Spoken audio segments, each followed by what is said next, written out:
সাক্ষীরা তালার ভাইরা, আমার হাতে এইটা কি বলতে পারবেন? আমার বছরের শেষ programme, so I want to make it very good and memorable. এটাকে আমি স্মরণীয় করে রাখতে চাই।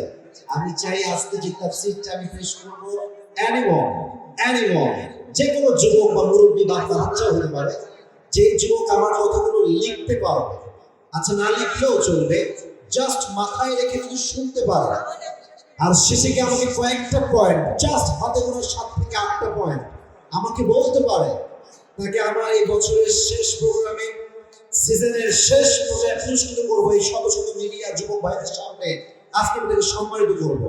আপনাদের মাঝে সেই মনোযোগ দিয়ে শোনার জন্য প্রস্তুত হওয়ার সময় আছেন তো? ইনশাআল্লাহ ইনশাআল্লাহ। আমি মানি একটা হুজুর আমার মেয়েটা আছে, হুজুর বলে দিয়েছে আছে, সমস্যা নাই।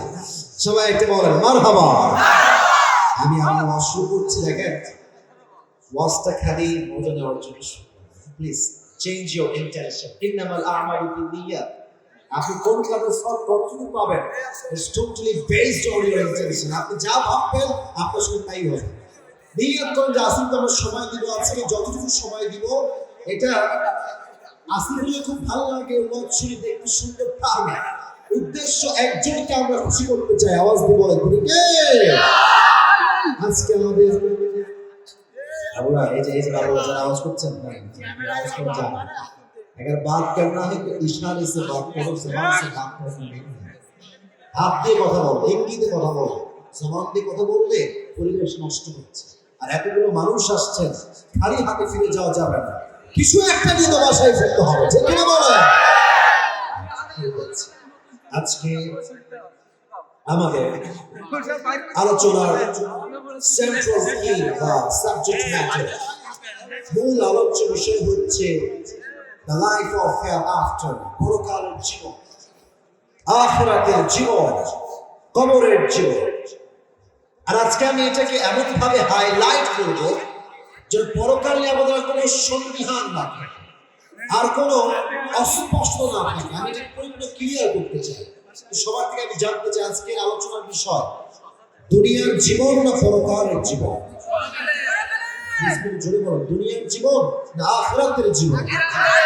আখিরাতের জীবন। আচ্ছা, এবার কিছু প্রশ্ন করতে চাই, এগুলো ব্রেন দিয়ে বুঝে জবাব দাও। বুঝে শুনে বলবেন, না বুঝলে কিচ্ছু বলবেন না, চুপ থাকবেন।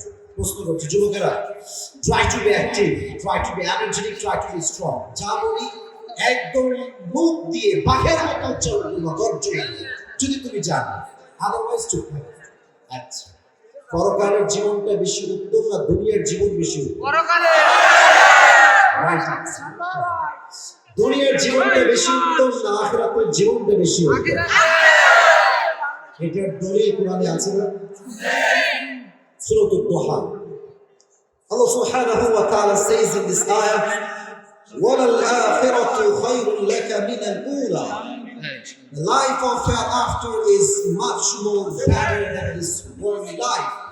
আল্লাহ তাআলা বলছেন, আমি দুনিয়ার জীবনের চাইতে আখিরাতের জীবনকে হাজার হাজার গুণ বেশি উত্তম বানিয়েছি। ভালো বলবেন না আপনারা? Second question, please you have to answer me very very loudly. একদম মুখ করে জবাব দিবেন, কোনো ভয় নাই, আজকালও কোনো ভয় নাই। আচ্ছা, দুনিয়ার জীবনটা কি বেশি লম্বা না আখিরাতের জীবনটা বেশি লম্বা? Right answer. 30 নম্বর পয়েন্ট, সূরাতুন নাজিয়াতের লাস্ট আয়াত, কান্নাহুম ইয়াওমা ইয়ারাউনাহা লাম ইয়ালবাথু ইল্লা আশিয়াতান আও দুহাহা।